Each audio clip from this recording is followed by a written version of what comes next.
Hello friends, welcome back to my YouTube channel. Today in this video we will discuss about European Union.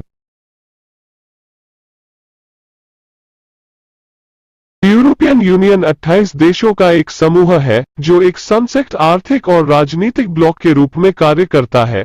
इसके 19 सदस्य देश अपनी आधिकारिक मुद्रा के तौर पर यूरो का उपयोग करते हैं, जबकि 9 सदस्य देश बल्गेरिया, क्रोएशिया, चेक गणराज्य, Denmark, Hungary, Poland, Romania, Sweden एवं यूनाइटेड किंगडम यूरो का उपयोग नहीं करते हैं।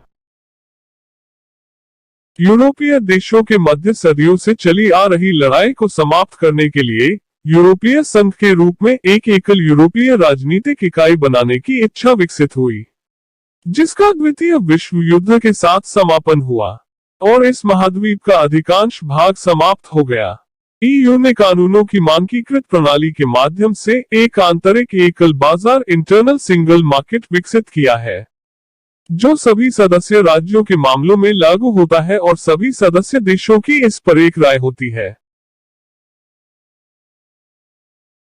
लक्ष्य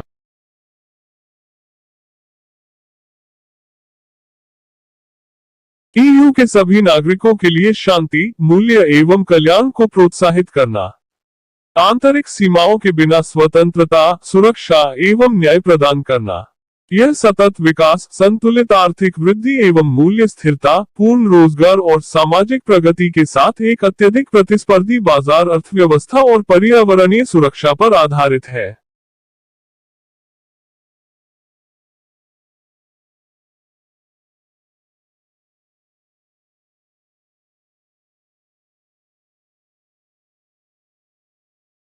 सामाजिक बहिष्कार और भेदभाव का निराकरण, वैज्ञानिक और तकनीकी प्रगति को बढ़ावा देना, ईयू देशों के मध्य आर्थिक, सामाजिक और क्षेत्रीय एकजुटता एवं समन्वय को बढ़ावा देना, इसकी समृद्ध सांस्कृतिक और भाषाई विविधता का सम्मान करना, एक आर्थिक और मौद्रिक यूनियन की स्थापना करना जिसकी मुद्रा यूरो है।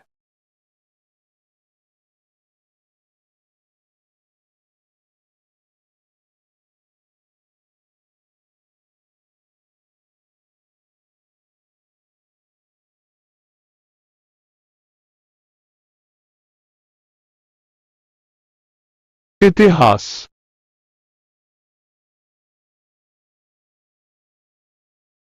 यूरोपीय एकीकरण को द्वितीय विश्व युद्ध के बाद अत्यधिक राष्ट्रवाद को नियंत्रित करने के रूप में देखा गया था, जिसने महाद्वीप को लगभग तबाह कर दिया था।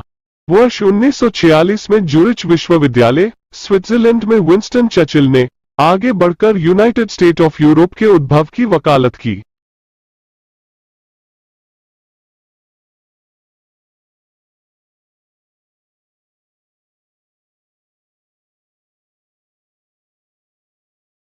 वर्ष 1952 में 6 देशों Belgium, France, Germany, Italy, Luxembourg और नीदरलैंड द्वारा अपने कोयला और इस्पात उत्पादन को एक आम बाजार में रखकर उनकी संप्रभुता के हिस्से को खत्म करने हेतु पेरिस संधि के तहत यूरोपीय कोल एवं steel community, European coal and steel community (ECSC) की स्थापना की गई थी। वर्ष 1952 में पेरिस संधि के तहत यूरोपीय न्यायालय, वर्ष 2009 तक इसे यूरोपीय समुदायों के न्याय के लिए न्यायालय कहा जाता था, की स्थापना भी की गई थी।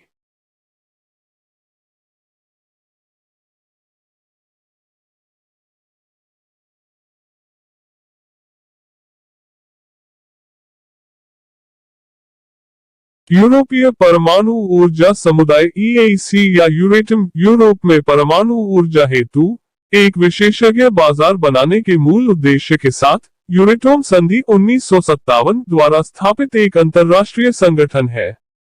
इसके अलावा इसका उद्देश्य परमाणु ऊर्जा विकसित करके अपने सदस्य राज्यों में इसे वितरित करना और अधिशेष को गैर सदस्य राज्यों को बेचना है।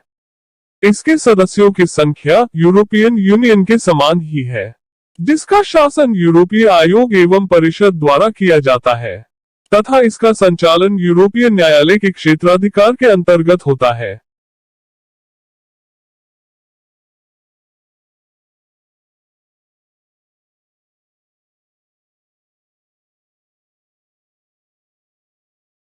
यूरोपीय आर्थिक समुदाय यूरोपियन इकोनॉमिक कम्युनिटी ईईसी की स्थापना रोम संधि 1957 के अनुसार की गई थी।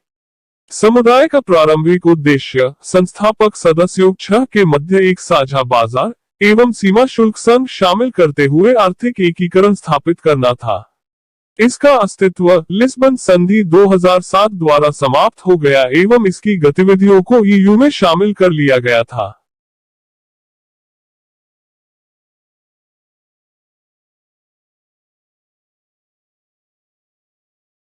यूरोपीय परिषद यह एक सामूहिक निकाय है जो यूरोपीय संघ की सभी राजनीतिक दिशाओं एवं प्राथमिकताओं को परिभाषित करता है। इसमें यूरोपीय परिषद एवं यूरोपीय आयोग के अध्यक्ष के साथ साथ राज्यों के प्रमुख या ईयू सदस्य राज्यों की सरकारें शामिल हैं। सुरक्षा नीतियों एवं विदेशी मामलों के लिए संघ के उच्च प्रतिनिधि भी सम्मेलनों में भाग लेते हैं। वर्ष 1975 में इसे एक अनौपचारिक सम्मेलन के रूप में स्थापित किया गया था।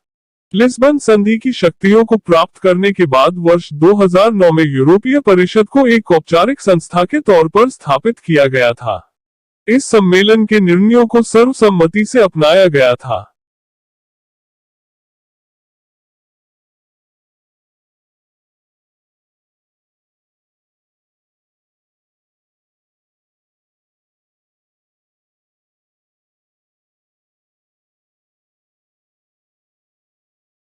Thanks for watching.